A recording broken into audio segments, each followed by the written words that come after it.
living life, every day, late at night, not okay, all I want.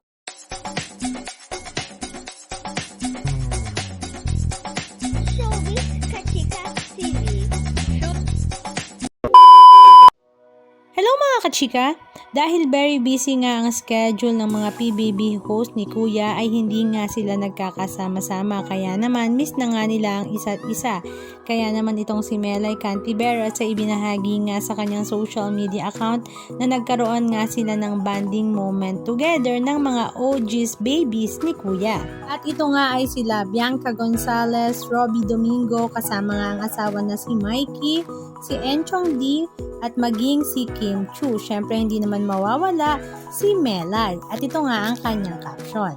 Sa wakas, nag-abot din ng schedule. Salamat Lord sa friendship namin that heals, love, and inspire each other. OA naman sa heals, oy paalbularyo naman ang datingan namin sa isa't isa. Char lang, I love you. Tinag nga niya sila Kim Chu, Robbie, Mikey, Bianca at Enchong D. At ito nga ay kaagad nabasa ni Luis Manzano at nag-comment nga siya ng ganon.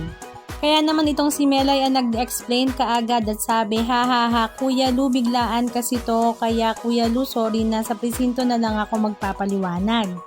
At ito namang si Kimi ay napakomment ng tawang-tawa na emojis. Kaya naman si Luis ay sinabi, isa ka pa, Kimi. So biglaan, nakabihis kayong lahat. Wag ako, Melay, don't me. Tawang-tawa naman ang mga netizens sa sagutang ito. Talaga namang solid na solid nga daw ang pagkakaibigan ng mga angels ni Kuya. Kung present nga daw si Luis ay talaga namang kulitan to the max nga daw ang kanilang mas magiging ganap.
Anong masasabi nyo mga kachika? Just comment down below. And please don't forget to subscribe.